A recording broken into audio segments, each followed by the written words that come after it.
ஆமாண்டி மலர், எல்லா ஓட்டு வேலையும் நானே செய்ய வேண்டியதாக இருக்குது. சரி சரி மலர், ஃபோனை வைக்கிறேன். என் மாமியார் வர மாதிரி தெரியுது. மருமகளே, இங்க பாத்தியா? அதான் என்னது இது? அட என்ன மருமகளே, கண்ணு தெரியலையா?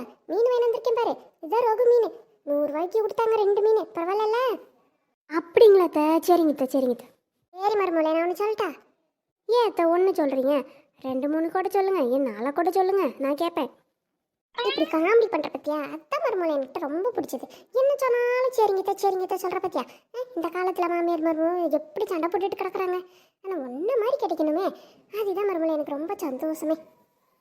சரி மீனை பிடி, சீக்கிரம் ரெடி பண்ணி வை, நான் வந்துடுறேன். இந்த பங்கஜ மாமி கிட்ட போய் ஒரு அட்டண்டன்ஸ் போட்டு வரேன். அட கடவுளே, இந்த மாமியார் என்ன பண்ணணும்னு சொல்லாம போயிடுச்சு. இப்ப குழம்பு வைக்கிறதா பொரிக்கிறதான்னு தெரியலையே. அடக்க முடக்க ஏதாவது பண்ணா வேற வந்து நெய்யின்னு சொல்லும். சரி வெயிட் பண்ணுவோம். மருமகளே, ரெடி பண்ணிட்டியா?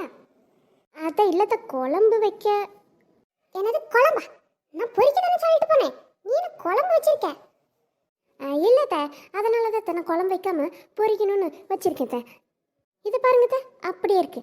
நீங்களே கொண்டு போய் பொரிச்சு சாப்பிடுங்க.